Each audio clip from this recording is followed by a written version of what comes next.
there is a war happening. There is fear and uncertainty about the rise of AI technology. The price of gas is going up.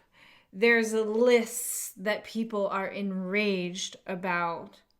Look around and you will see so much pleading, so much desperation, so much fear and anxiety about our present timeline. In fact, recent studies are showing that Gen Z has lost a lot of hope about the future. And I think this is a sentiment many people can relate to. Now, these events are real. The circumstances that we are facing exist. Yes, it is a timeline. But what I want to share with you today is I want to help you remember that while this is all real, it all exists, it is a timeline. There are multiple timelines available to you at any one time. In fact, infinite timelines available to you. And there's people who understand how to move between them.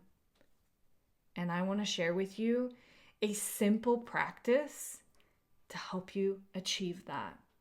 So, not too long ago, I hosted a retreat in Malibu for some of my clients and students. It was a very intimate retreat. And on one of the days, we had one of my clients who is a light language worker. She channels dragon energy. And it was my first time experiencing such a thing. And it was crazy. It was crazy. It was just like tears flowing out of us. We just collectively in the room felt this. We felt these energies there. And at one stage, she does a Q&A session. And we get to speak to these dragons that she's channeling, in other words. And there's a really strange moment that happens where she turns unprompted, not even asking a question. She turns to me, and this dragon, or these dragons, the collective of these dragons, instruct me to use my voice. They speak directly to me. Kat, use your voice during this time. And the world needs this.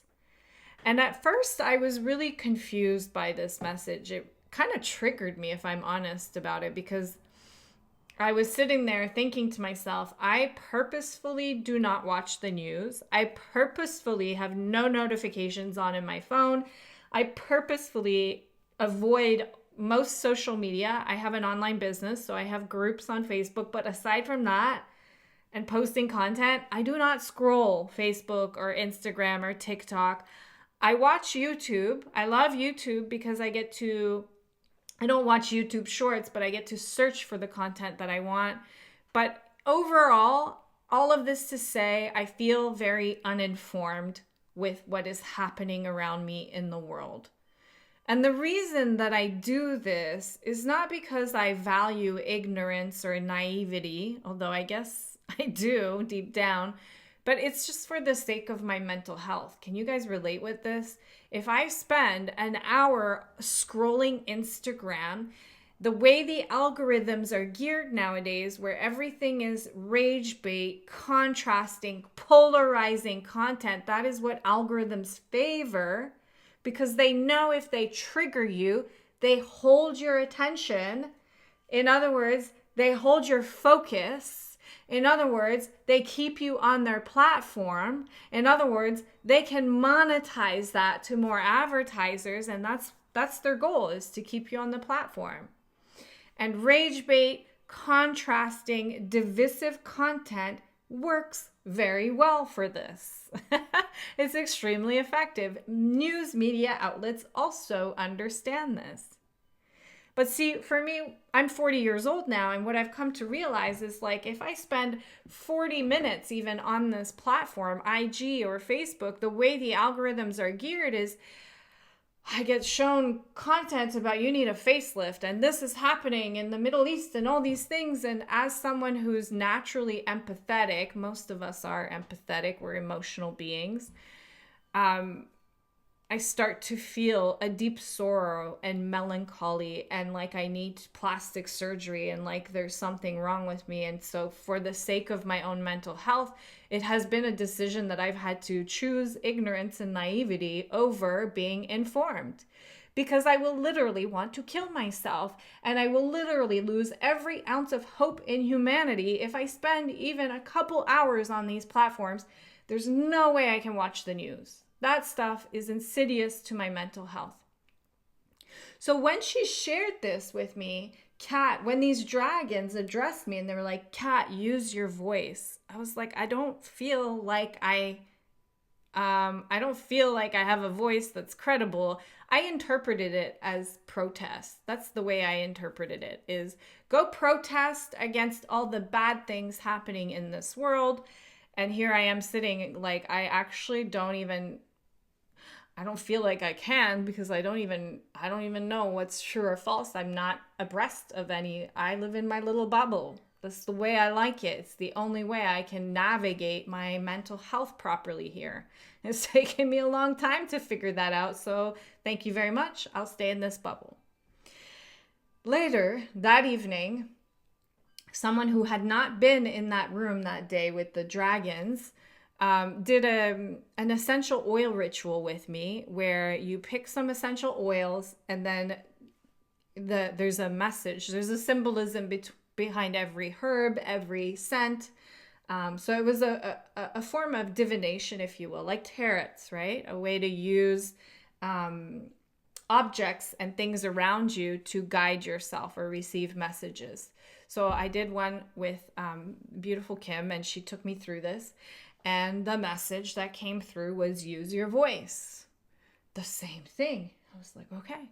And then again, this message came through not long after, use your voice. And I'm like, okay, I'm listening.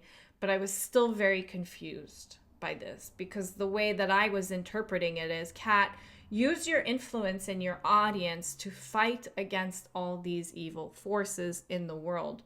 But to me, this didn't feel right. It didn't feel right to me because of an experience that I've had with depression. Now, for as long as I remember, since I was 8 years old, I have entertained thoughts of suicide and depression. Very, very young. And most of my adult life, this haunted me. And I believed that there was something wrong with me. In fact, society tells us it's a mental illness. There's something wrong with you. You shouldn't be thinking these things. This is wrong. Here's some medication. And in 2017, when I was at the height of success in my company, I began to feel the teeth of depression showing up again in my life. So it would kind of come and go, and then I would go sometimes years depressed, and then maybe years without experiencing it. And in 2017, it popped back up. Initially, it was very gentle. It was occasionally maybe once a month. Then it was once a week, and then it became a daily occurrence. And I was doing very well financially at that time. I was earning quite a big salary from my company. And so I used a lot of that money to heal myself. Okay. I went and meditated with monks at the top of, in Bhutan, at the top of mountains. Reiki, therapy, all of the things. The only thing I didn't try was medication. And the only reason for that is because I have a mother who is very against psychiatric medication, and I grew up in that, and it was just this thing in my brain. So I was like, no, that's the only thing I didn't try, but I tried everything else.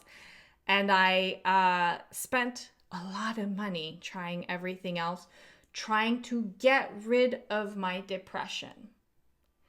And what I came to realize is that, and I don't even think I realized that till after the fact, or until things got really, really bad. In other words, I was actively in suicidal ideation with it, was that the more I was fighting this thing, this emotion, this contrast in my life, this shadow, I called it a monster. The more I fought this monster, the more aggressive it showed up. The more it began to, it was from the moment I woke up, I was depressed to the moment I was thinking about erasing myself from this planet almost 20 hours a day, maybe less, 17 hours, and then the rest I'm asleep. Sleep was the only respite my nervous system was getting. And this is why you see depressed people tend to sleep a lot, because it's like the only defense mechanism the nervous system has is to just put you horizontal, shut the thoughts off, like, please give me a break. It needs it. It's an intense emotion to live with. Depression, apathy, grief, heartbreak. These are very dense emotions that highly affect the nervous system, and they're not meant to be lived in constant, sustained states. What I realized is the more I fought this depression as a monster, the more I tried to suppress and resist it, the stronger it grew. The worse it got. What the fuck? And it wasn't until, in 2020, many of you know my story. In 2020, I had utter mental breakdown. It was active suicidal ideation. I went and bought a gas tank to do it. And it was in a failed attempt, after a failed attempt, that I realized, holy shit, like, I need to stop this. This is a life and death moment. I walked away from my company, walked away from everything I had spent over a decade building, because it was the only thing at that stage that I knew what to do. It was the only action I knew to take. And that was a really difficult moment in my life, because it felt like my entire sense of worth and identity, all these things that I had hustled and worked so hard to build for myself, it felt like I was standing naked and I had nothing. And I was like, wow, shame, scarlet letter, look at you. You just ruined your entire life. And I came across I think it was a podcast interview by Dr. Dean Radin, who's the author of a book called Real Magic. And he began to talk about magic and the science behind it, which then made me go, Prior to that, I had been in the world of mindset and energetics and manifestation, but never really alchemy and magic. And I started to do some exploration with books and realizing these ancient hermetic principles. And I had been doing sex magic, for example, masturbating to my dreams for many years before that. And it had worked really well. And I didn't realize that was a form of magic, sex magic. So I started to dive in these different books. And one of the books I came across was called the Kybalion, which is an ancient hermetic text. And it shares these principles, these laws of the universe inside of that. And one of those laws has changed my entire life. One of the laws is the law of polarity, the law of duality. Everything has an equal and polar opposite. Just as there is light, there is dark. Just like there is north, there is south. Just like there is cold, there is hot. Just like there is summer, there is winter. And both of these are creative forces that mirror and work off each other. They are both necessary. Neither can be eradicated. For to eradicate the light or to eradicate the dark is to eliminate the light. And this made so much sense for me, right? Because how do you know you want freedom, for example, unless you feel trapped, right? This is when I realized emotions have polarity. Everything mimics the micro. This is another one of the principles in there. The macro mimics the micro. The roots of a tree look very similar to the veins in your lungs. The pupils, zoomed in to your pupils of your eyes, looks very similar to the stars in the cosmos. The atom, H2O, with electrons, 7 electrons. Is it 7? I don't know. It's something like that, spinning around. A nucleus, looks very similar to a solar system. The macro mimics the micro and vice versa. And dual forces work off one another, mirror one another, are the same thing, just on another spectrum.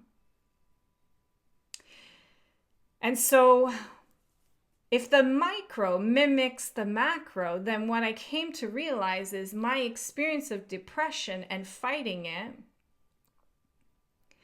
the only thing that worked after spending hundreds of thousands of dollars trying to fix myself, the only thing that shifted that relationship I had with depression was when I read that book and I realized, oh shit, I need to stop fighting my depression. I need to give it permission to exist. I need to allow winter to exist.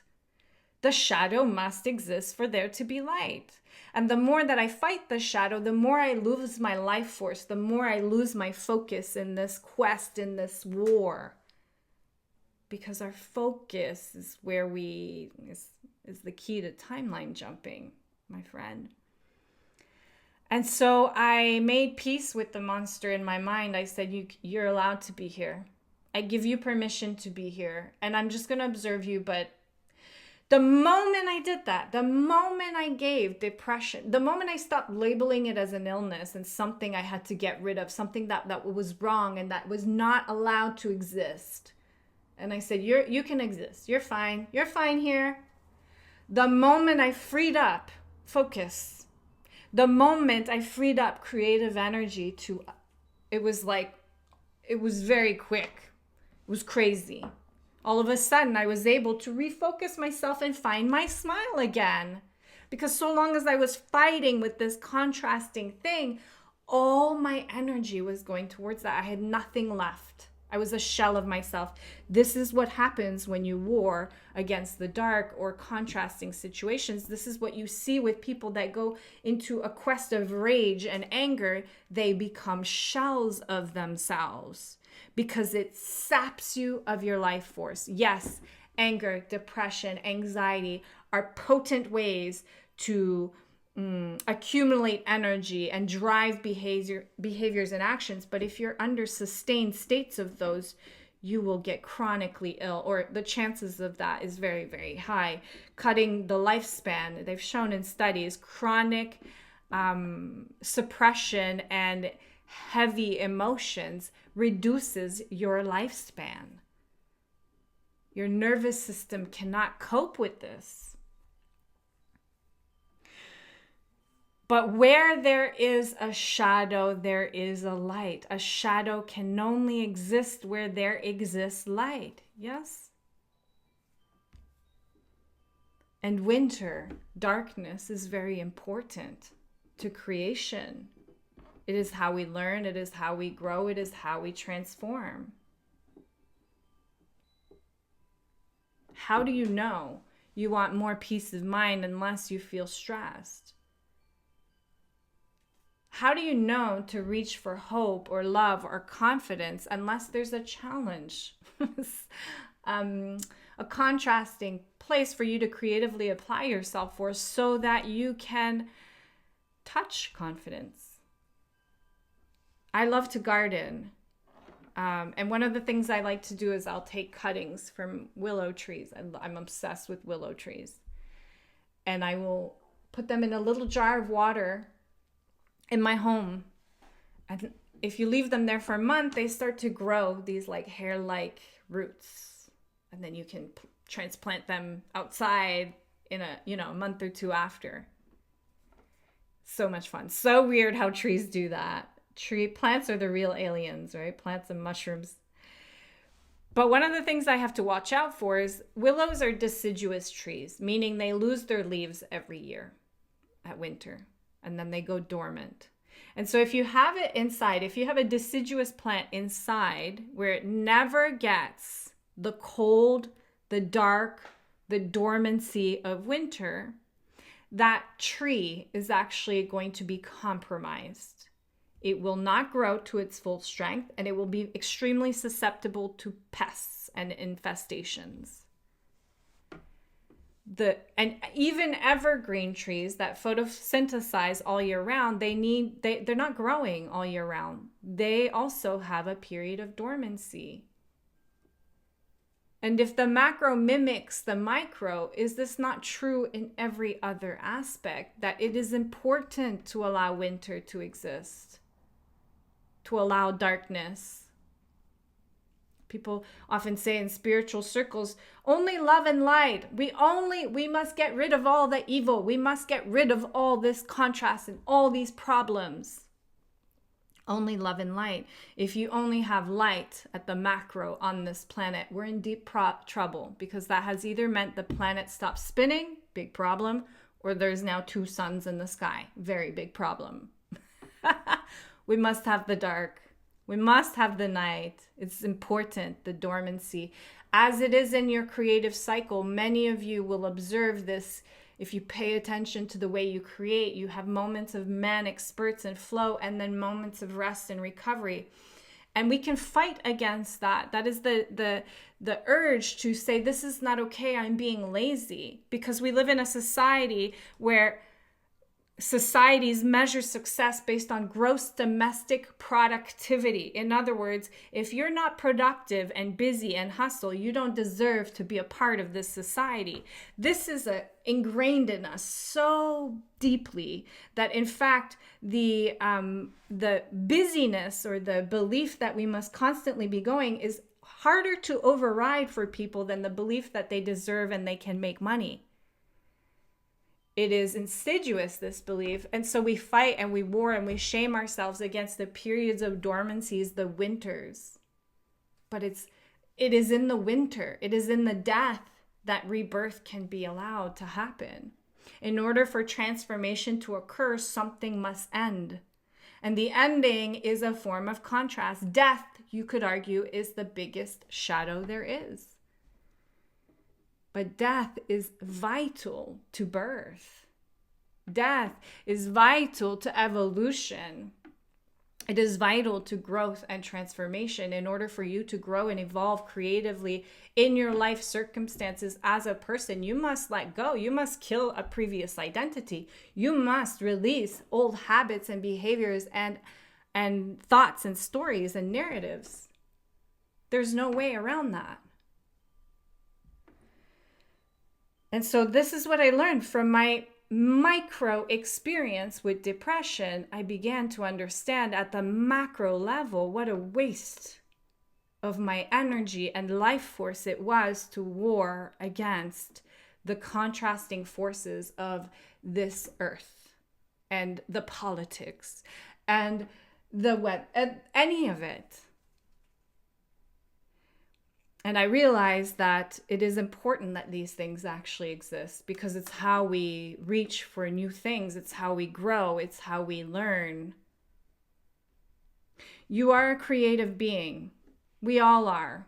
Some of us express that creativity more than others, but we are all creative beings because we all have imagination. So unless you've been lobotomized, you're not exempt from that.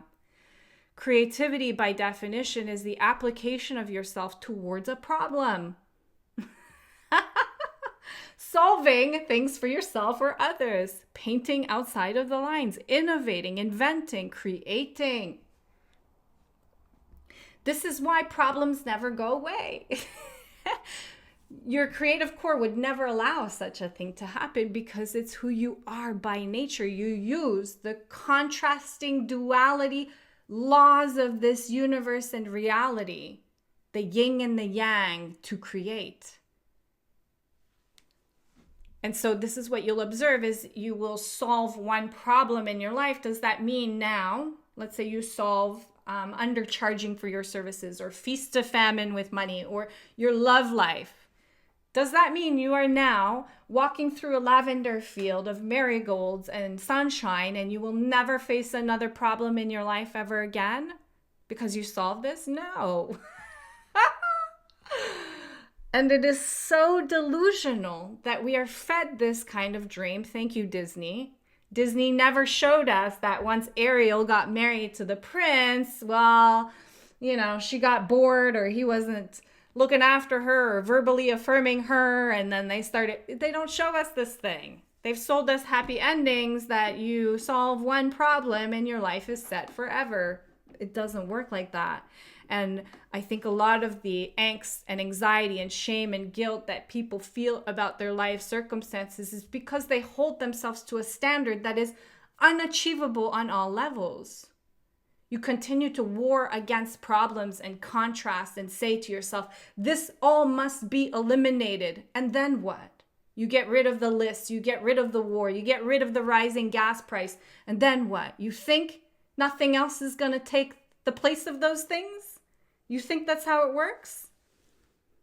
That's why you're angry. That's why you're a shell of yourself. That's why you have nothing left to give, because you're fighting a war you'll never win. Now, does this mean we don't stand up when we see things that are wrong? Does this mean we just let people violently abuse someone in front of us? No, that's not what it means. That's not what it means. What it means is that your greatest tool to bringing light into this world is for you to bring it on the micro level in your own life. And that is through your focus. And if your focus is in rage, in fighting depression and these things and eliminating them, you will be in that timeline, and it will be your experience, and you will be anchored into this timeline. But you have the capacity to jump timelines and to experience reality on a totally different dimension. How do you do that? You do that with your focus. You do that with your focus. And yes, you can meditate, do breath work, ecstatic dancing, put crystals up your butt, all these things, helpful fucking tools. Yes, they work. But in my experience of working with thousands of entrepreneurs and in my own, I don't claim to know everything. I'm just sharing with you what I've been through and what I've come to understand through those experiences is the most effective tool you have on hand, because you're a creative being, is to put your nose down and follow your flow. Those things that make you want to lean in with curiosity, not lean in with anger, lean in with curiosity. Ooh, I would like to learn this. I would like to solve this. I would like to share this. I would like to create this. I would like to write this. I would like to sing this. I would like to figure this out. And sometimes those things are completely irrelevant to money-making things. For example, gardening is one of those things. Every time I put my nose down and I solve something in my garden, or I teach myself how to use a chainsaw, something that scares me, and I'm like, I really want to learn, and I do it, how to forage for mushrooms, I gain new levels of confidence. That is what we're here to do, is to apply ourselves to a problem and solve it, not through anger, through flow, through creative curiosity, through the application of I am up for this challenge instead of this challenge is not allowed to exist. You see, it's a very different, subtle, but very different energy behind that. One of them is going to create a lot of change in this world and help a lot of people and yourself. The other one is going to get stuck in those patterns and loop. They will forever be at war. There will always be something they're angry about. The depression, the heartbreak, the anxieties will continue to consume their life. You're here to create, and problems help you do that. So instead of telling yourself these things cannot exist, we give them permission. It's allowed to exist. And you remember yourself as a cosmic, all that is being, the peace and the war, the love and the light. You are not your emotions. You are not your thoughts. Everyone over self-identifies nowadays. I'm depressed. I'm anxious. I'm always getting fired. I'm always attracting narcissists. And then they wonder why. You're so powerful. Your words are spells. And it is for that reason as well why you often feel like you don't belong here. You don't feel at home because part of you, the more creatively inclined you are, by the way, the more you'll remember this, the more you'll feel this. They've shown this in studies. Entrepreneurs, authors, artists are the cohorts with the highest rates of depression in a society. High creatives, innovators, inventors. Because there's a part of you that remembers. Most people have amnesia about how powerful they really are. That they are the duality, they are the war, they are the peace, they are the suffering, they are the love. And then to be placed in a human body with like clay, fat, flesh and bones and an ego and a sense of self in a society that's telling you you need to be skinnier and you should eat this and you have microplastics, and no wonder you feel out of place. Because this is a very haunting experience for a cosmic being, but it's also, you're here. The solution is not suicide, right? That's what I realized. The solution is not to eliminate yourself. You're here because you're on a mission to reach for hope in the face of despair. To know what love is, even when it is withheld from you. To feel confident even when other people reject you. Those are the people who actually change the world. Not the ones who go to war with despair and who try to eliminate all forms of insecurity and who do not give permission for circumstances where love is withheld. Those ones lose themselves. They get stuck in that dense timeline and they never get to experience the full breadth of their creative capacities. So you have anxiety and insecurities and imposter syndrome and maybe even grief and depression. What if you just toyed around with this idea for a moment and said, it's okay. Those things are allowed to exist. I don't need to be someone who's confident all the time and never experiences imposter syndrome, and I must get rid of this thing in order to succeed in my business or career. What if you just said, yeah, that's fine. I can feel this. It's okay. Watch what happens to your creative energy on the back of that. So yes, there's a war. Yes, the price of gas is going up. Yes, AI is so scary for a lot of people. And there's lists and there's politicians and there's possibly aliens, and all of these things are real. They all exist. But when you learn to train, you learn to stop warring with these things and focusing on them from anger and these states, you will see that all of these things fall to the peripheral and you will have a very different experience of this dimension. That is how you timeline jump.